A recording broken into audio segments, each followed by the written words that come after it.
Agir pour le climat, c'est un engagement nécessaire pour la survie de la planète et des générations à venir. C'est aussi un engagement indispensable pour assurer la pérennité des entreprises, de l'emploi et améliorer les conditions de travail de chacun et chacune. Bonjour et bienvenue dans cette opinion CSC, consacrée à la transition écologique juste. La CSC se rallie en fait à une option qui a été prise au niveau de la Confédération européenne des syndicats, la CES, sur la transition dite juste. Et donc dans ce qualificatif de juste, ça veut dire ne pas laisser quelqu'un de côté et que cette transition soit aussi en lien avec les capacités de se reconvertir.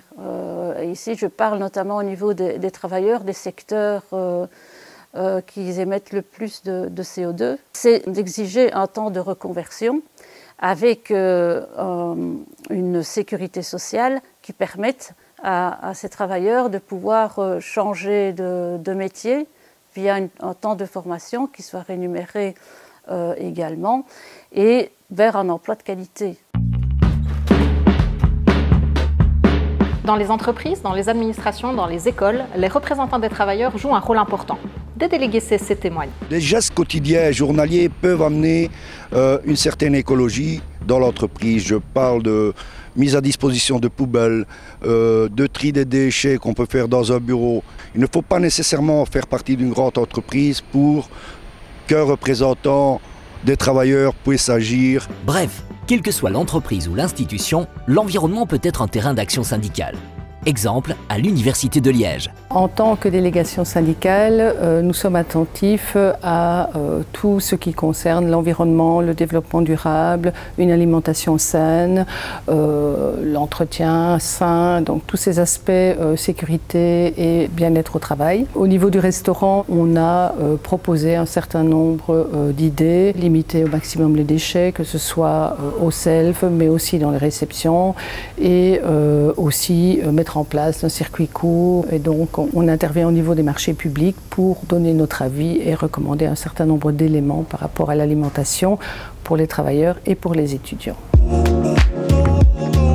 Autre initiative syndicale, la chasse aux perturbateurs endocriniens. Ces substances chimiques que l'on trouve partout, dans l'air, dans l'eau, l'alimentation, les cosmétiques, les produits d'entretien, ont des effets néfastes sur la santé, car ils modifient notre système hormonal. Mais ils impactent aussi la biodiversité.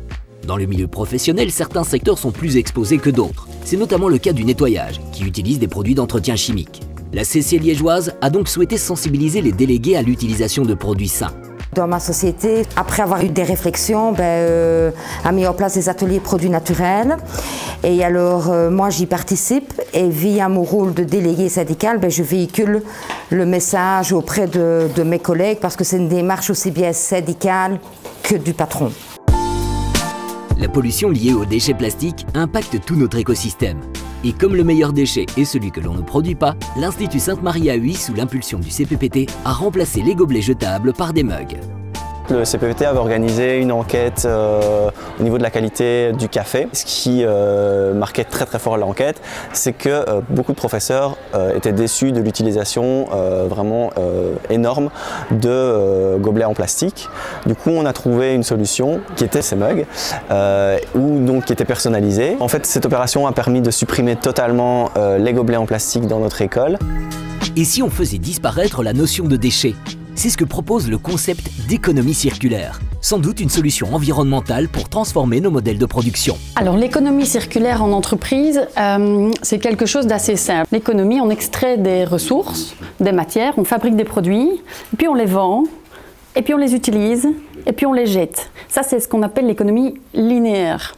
Aujourd'hui, face aux enjeux climatiques, de réchauffement, d'urgence climatique, les entreprises doivent se transformer. Une des manières qui, à mon sens, la plus efficace, c'est d'aller vers de l'économie circulaire. Pourquoi ? Parce que les études montrent qu'une économie, par exemple, 100% circulaire permettrait de réduire les émissions de CO2 de 72%, ce qui est énorme et ce qui, au fond, quand on parle de problème environnemental, de réchauffement climatique, le problème c'est quoi ? C'est les émissions de CO2. C'est ça le problème, c'est là-dessus qu'il faut travailler. Donc l'économie circulaire, c'est une solution pour réfléchir à ce qu'on extrait comme matière, la façon dont c'est fabriqué et en fin de vie, comment le produit est réutilisé, fabriqué, reconditionné pour avoir une boucle.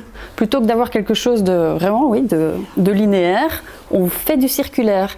Et avec toujours en tête cette problématique qui doit vraiment rentrer dans la tête. Je pense vraiment, il faut vraiment que ce soit ancré dans la tête de chacun, que le problème, c'est le changement climatique qui est induit par un réchauffement et un réchauffement dû aux émissions de CO2. Donc si on veut vraiment avoir un impact, c'est là-dessus qu'il faut jouer. Et comme un exemple vaut mieux qu'un long discours, rendons-nous au magasin Ikea de Mons. Alors le Circular Hub, c'est un peu la nouveauté qui remet en avant le coin des bonnes affaires. Donc on l'a retravaillé pour donner un aspect beaucoup plus circulaire et un côté écologique.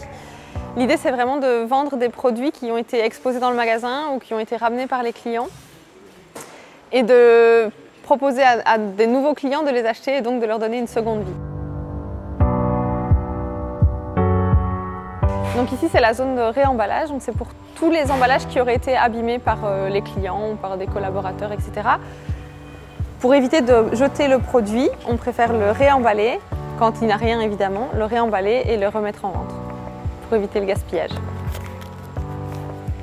Mais ici, c'est une zone, c'est ce qu'on appelle le Spartacus. En fait, c'est toutes les pièces détachées des meubles qu'on vend le plus souvent à nos clients. Et donc, si un client, chez lui par exemple, a abîmé un meuble en le montant ou autre, il peut venir au service clientèle. Et donc là, on lui rend la pièce qui a été abîmée. Ça évite le gaspillage, ça évite de jeter le produit au complet pour juste une pièce qui a été abîmée. En termes d'emploi, c'est vrai qu'on a eu l'opportunité en délégation syndicale de discuter des augmentations d'heures.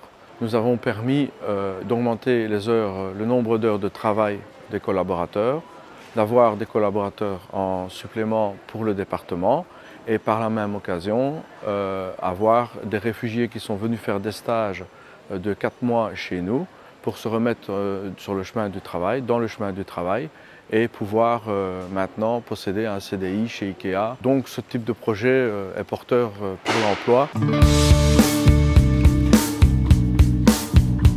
Et en interne, que fait la CSC pour être plus durable ?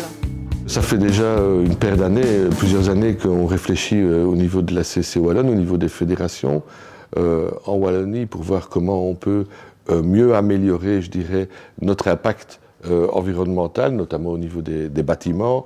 On a beaucoup investi pour essayer d'avoir des bâtiments, par exemple des bâtiments passifs, des bâtiments où on met en place des mécanismes, je dirais, énergétiques propres. On essaie aussi de travailler sur la gestion de l'eau, la gestion de l'électricité. Donc tout ça se fait en concertation les uns avec les autres parce que pour nous c'est une priorité. C'est une priorité d'ailleurs qui a été définie avec nos militants et nos militantes dans le cadre de discussions internes.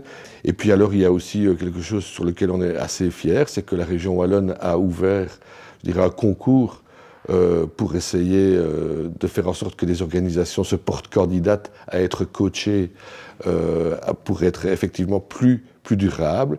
Et nous avons candidaté, nous avons été retenus par la région et pour le moment donc, nous avons un coaching de la région qui nous permet d'avoir un regard extérieur et qui nous permettra d'avoir un cahier des charges plus complet aussi pour poursuivre nos démarches, sans doute les affiner, sans doute les perfectionner et d'être encore une CSC Wallonne plus durable. La transition écologique est au cœur des préoccupations de la CSC. C'est d'ailleurs un des sujets de la campagne de la CSC Wallonne, Le monde d'après, c'est maintenant. Vous pouvez retrouver cette campagne ainsi que cette émission sur les différents médias de la CSC. Merci beaucoup de nous avoir suivis et à bientôt.